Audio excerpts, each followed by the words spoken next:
Hey guys, what's up? This is Michael Ensminger and I'm with Lisa Wilson. Thanks so much for joining. Of course, happy to do it. Appreciate it. So tell me where in the family you lie with regards to all the kids and all that good stuff. Okay, so I am the oldest. Right after me was Tyler, and then Kirk, and then Cameron. Okay, cool. So eldest. Yep, I'm the oldest and the only girl. So I thought Kirk was the oldest for a while. yeah, a lot of people do. Why's that? I don't know. Maybe he just has that. He's just a grumpy old man. He's just a grumpy old man. So what was it like growing up? Did you all grow up together all the time, or at what age did you guys come together? So I have a separate mom. I have a different mom than Kirk and Cameron. Okay. And but we were up together all the time, still just as much. In Fairgrove or Rogersville? So I went to school in Ozark. Okay. And they went to Fairgrove and Rogersville. Got it. Nice. So what was it like growing up? There was always something going on, always interesting. I kind of liked being the only girl. I really liked having brothers because I was a little bit of a girly girl, but they got me out of my element and doing all kinds of fun guy stuff. I really enjoyed that too. Did you boss them around as like the only girl and the oldest, or did they pick on you and boss you around? I wouldn't say they necessarily picked on me or really bossed me around. I feel like it was more like a sibling friendship. Yeah, just like camaraderie. Yep.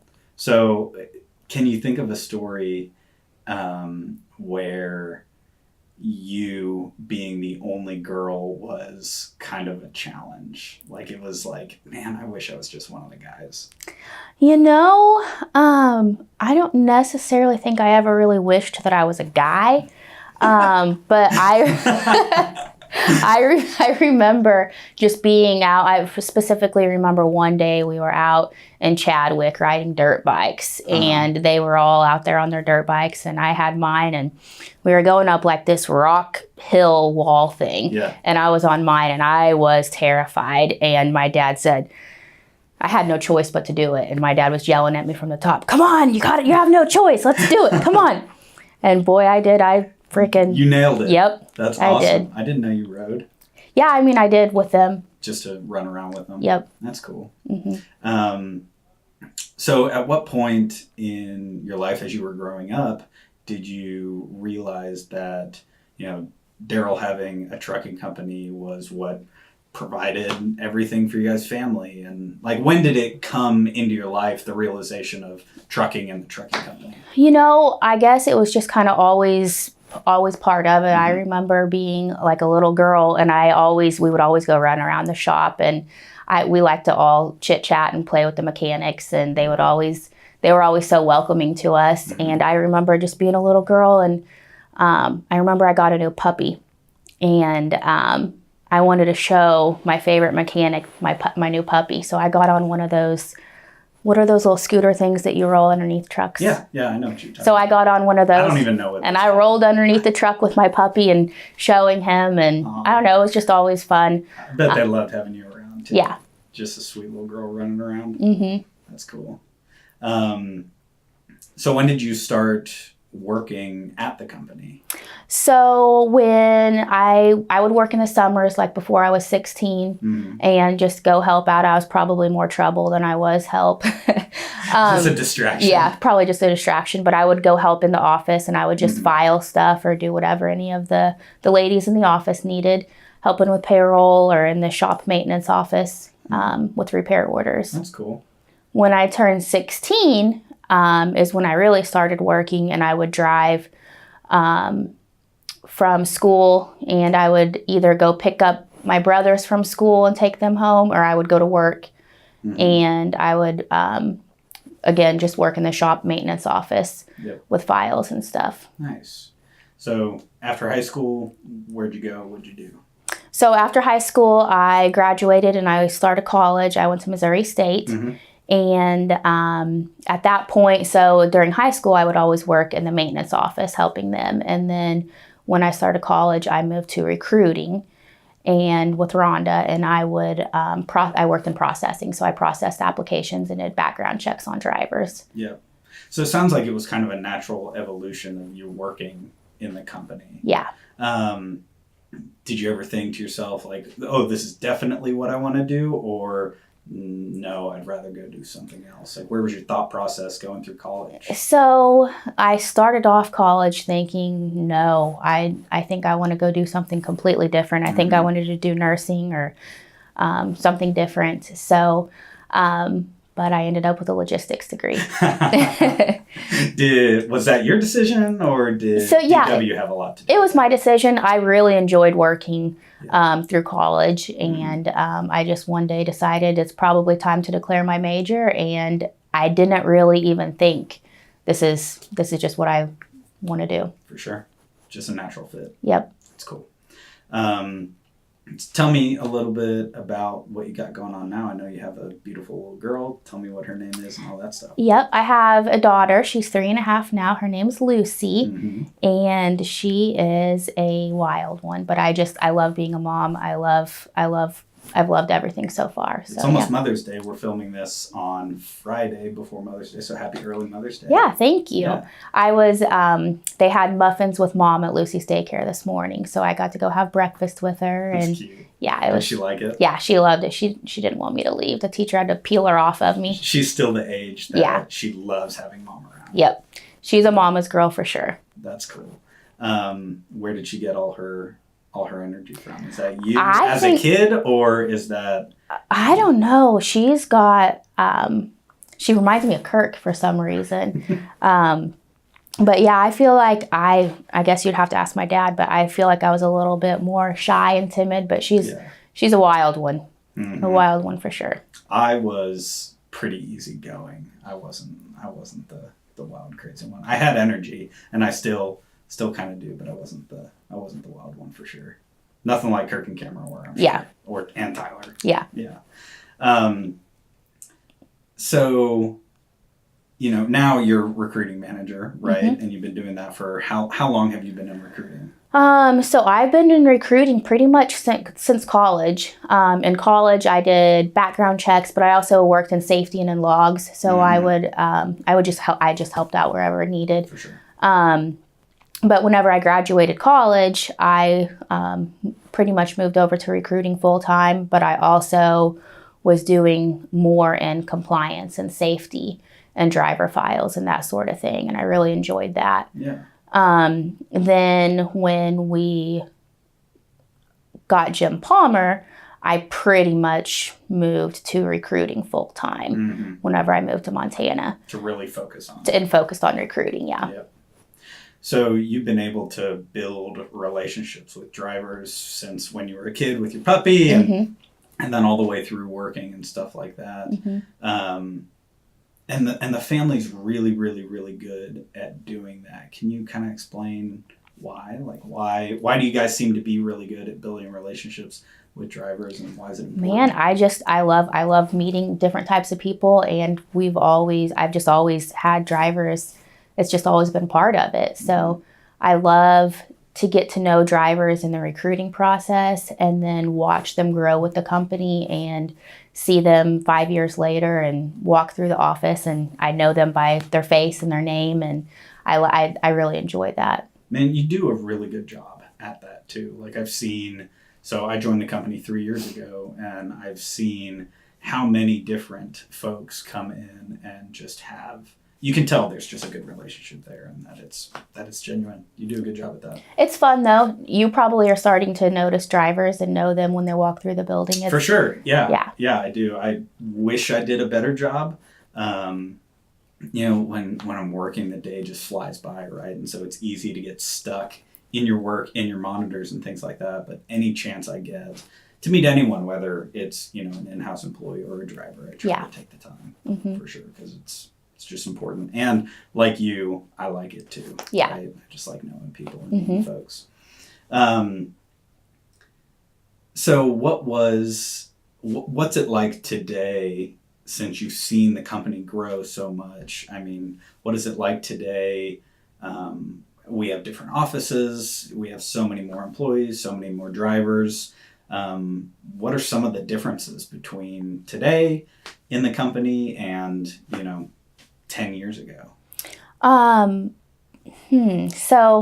I feel like it feels the same here in Springfield. For me, whenever I go to some of the other terminals, since I'm not there every single day, just trying to build those relationships and establish relationships with people at the other terminals is a little bit more challenging for me. Sure. But that's something that I work hard at to try to make sure that we still get that. Yeah. So we have our training program. Can you explain what it was like when that kicked off and why we started that and what it's like now? So before, I remember years ago when we would recruit drivers, we were only able to bring in drivers with 2 years of experience. And that was really challenging. Yeah. Then we deployed our training program, and I've kind of been there from the beginning. It's been fun. We started out only able to bring in a couple drivers a week, and it's really grown. My favorite thing about recruiting student drivers is you'll bring in a driver and I'll get to know them during the recruiting process.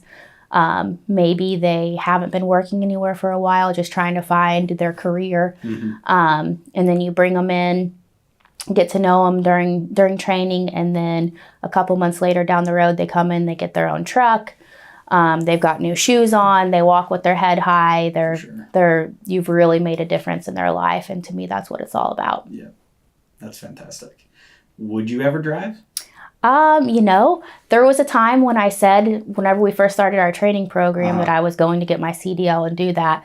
A little bit busier now, not saying that's an excuse, but I'm not sure that I would be very good at backing. I'm not, that's what really scares me about it, would be backing. No doubt. I mean, that's what most students end up struggling with. Yep. I think the most, right, is just all those different backing maneuvers.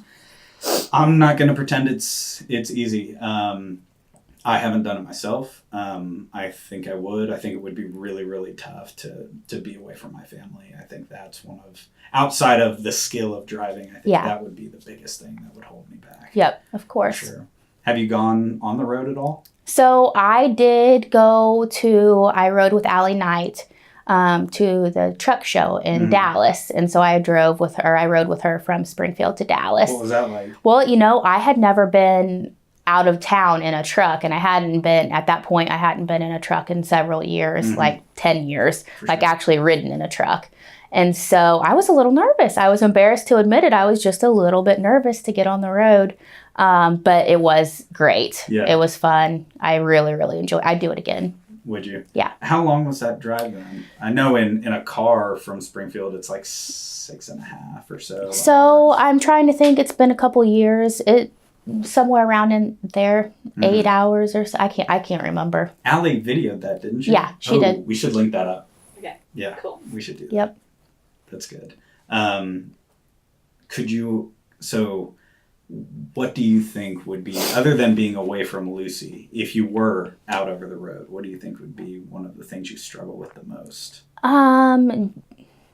As far as like driving goes, or lifestyle. I think what would be hard for me would be just driving. I feel like driving in big cities would be challenging. There's so much, just the lifestyle. I try to live a healthy lifestyle, so I feel like getting a good workout in would be challenging out on the road. And eating good. That would be a big one, right? Like, there's just, not that you can't go and go to the grocery store and cook and eat well. I mean, we see plenty of drivers, even on social, they share it a lot, really trying hard to eat well. But it's tough doing it at home, let alone out over the road. Yeah, and then just truck stops. I mean, what's the first thing you do whenever you wake up in the morning? You got to go to the bathroom. So as a truck driver, you've got to get up, walk across the truck stop, just things like that we don't really realize that drivers have to deal with. Yeah. I definitely appreciate everything they do out there. Or they're somewhere where there isn't a facility. Right. And so they gotta figure that out too. Yeah, that's tough. What's something that you kind of do for fun other than bounce around and be mom with Lucy? So, Lucy's my number one. I really enjoy working out. I've tried to make that part of my life, and I actually really enjoy it. I like to run and do hot yoga. In the summer, I love going to the lake and being outside, the pool. Yep. Nice. You, I kind of laughed there for a second because I remembered that we had, you got a goat gram. So yeah, I got a goat gram today. And then, so when you said hot yoga, I was like, goat yoga. Yep. So tell me about the goat gram. So I got a goat gram today. Justin sent it to me. My face turned bright red, but they were the cutest little baby, what did she call them? Pygmy dwarf goats. Is that what they are? Yeah. They were so cute though.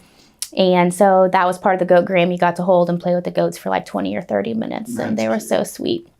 Someone commented, Carol, what was the comment? Is that what you do in Missouri? Send yard or barnyard animals to each other? Yeah, barnyard animals to each other. It's like, yeah, maybe we do. Missouri. They were so sweet, but now I'm going to do goat yoga is my next new thing that I want to try out with the same little baby goats. What the heck is goat yoga? So goat yoga, I've never done it, but I think it's just yoga with goats, and they crawl around. they crawl around on your back, and they'll be there with you, and it's supposed to be relaxing. And okay, so I get like the comforting, like the animals. Dogs, cats, everything in between is comforting, but why would you want to do yoga with a goat? I just don't get it. I enjoy doing yoga, and I like little baby goats. Okay. Enough said. I like peanut butter and steak, but I'm not putting peanut butter on my steak. Well, we'll see how it goes. It's supposed to be really fun, and maybe we should film it. Yes, we should. You probably should. Awesome. Weezy, I could talk to you all day. Yep. And thank you very much for taking the time. I appreciate it. Yep. Guys, if you have questions for Weezy, we didn't go through that. Explain Weezy. Sorry, we definitely need to touch on that. So one of my nicknames is Weezy, and I'm not sure exactly how it came about. You might ask my dad. That might be a good question for DW, but it's just a name that he started calling me, and it stuck with me. I think one of my brothers might have had trouble saying his L's. That might have had something to do with it. I'm not really exactly sure, but... Lisa? Like Issa. I remember he used to call me Issa. Yeezy. And so that's how it came about. Yeah, so I think that's how it came about. I'm not really exactly sure, but yep, everyone's welcome to call me Weezy. I answer to it. And, I like it. I mean, Lisa's it's a perfectly fine name, but I think it's like the Weezy that makes me like smile. I don't know why. I just think that's probably why I like it. Okay, so anyways, if you have any questions for Weez, definitely comment below. Like, share, do all those good things, and we'll see you guys next time. Thanks. Thanks.